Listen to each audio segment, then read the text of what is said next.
So I'm working on a skeleton bucket for this John Deere 35 mini excavator. I started out by making some templates of this 1-foot bucket I got for the sides here.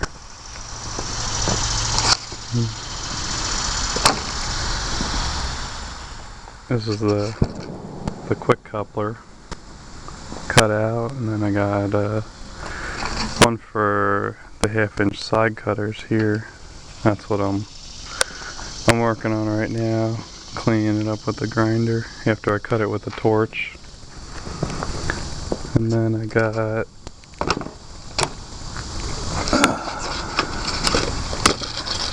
here's one of the quick coupler brackets I gotta clean up yet. This is the side of the bucket here, and then another side cutter. And I got 5/8 cutting edge hardened steel. That's 30 inches wide. Those are the bucket teeth shanks. I'll put 5 teeth on it. And this piece of pipe here is the top tube of the bucket.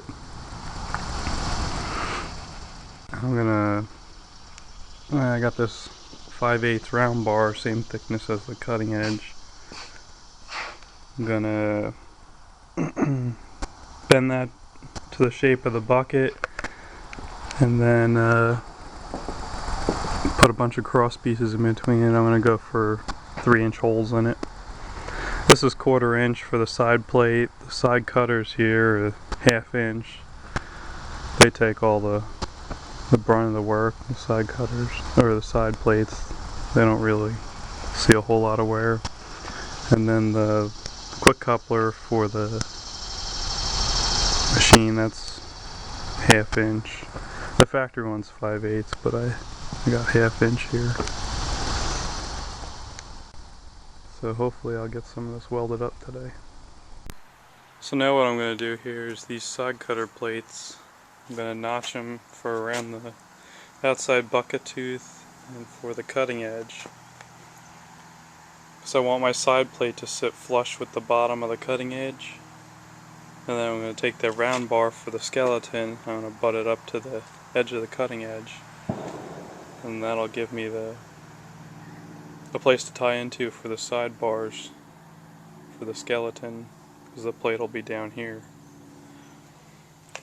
So I marked it, and then I took a punch and I punched the whole edge here, so I had a nice line to follow.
Clean it up with the grinder a little bit and see how it fits.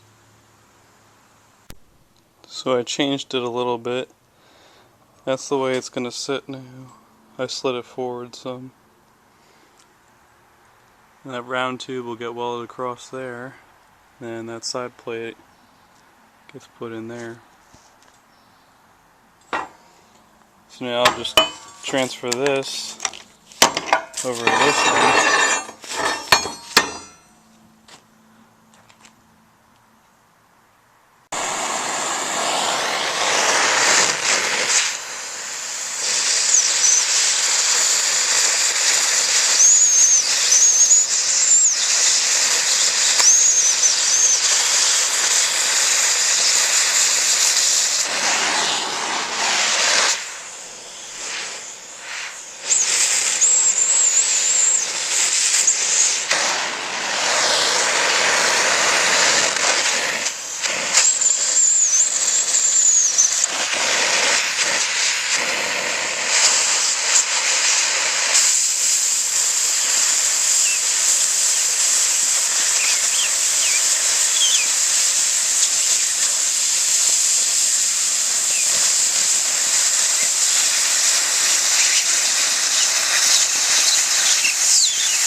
Got the one side of the bucket tacked up.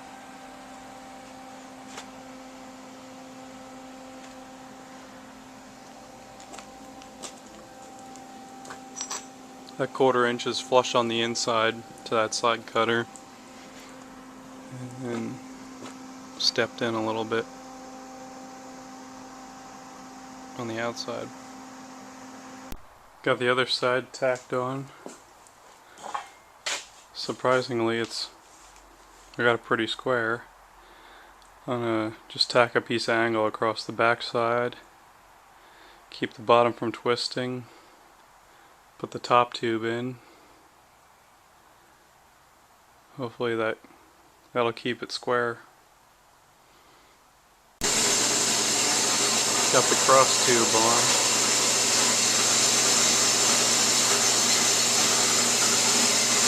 Everything's just tacked for now. About 5 feet across the cutting edge here.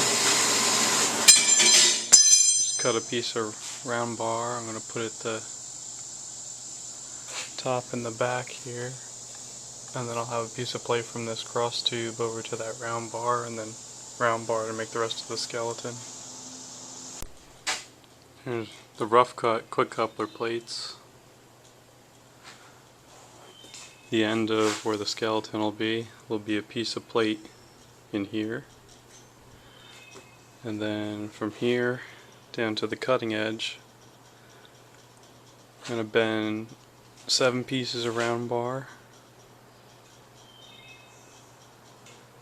to go this way, and then I think it's 5 that go across.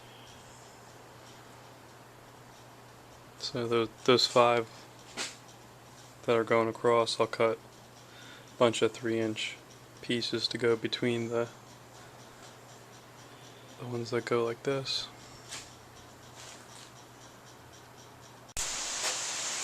Here's the pieces I'm bending for the back of the bucket. I need 7 of them. They'll sit in here like that. And then I'll have pieces coming across here. I mean, this will be a little bit tighter. This will only be 3 inches apart. Like that. So I'll have 7 of them coming all the way across. I got 5 bent already.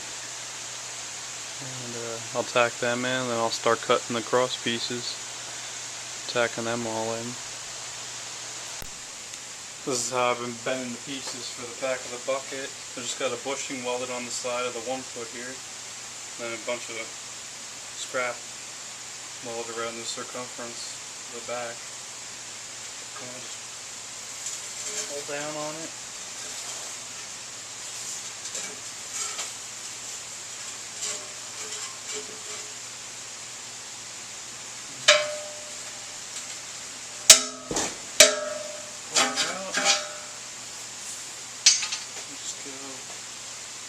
A little bit more, tack it off. And then I put it up on the edge of the table here. And I just need that last once I cut it off, I'll just put the end up here on the table and bend the last inch or two just a little bit. Working on the grid of the skeleton bucket here. I have, like I said, 7 of these bars coming up. I got 3 more to put on this side. And then I got cutting these 3-inch pieces on the bandsaw. And I'll weld them in every 3 inches up to there.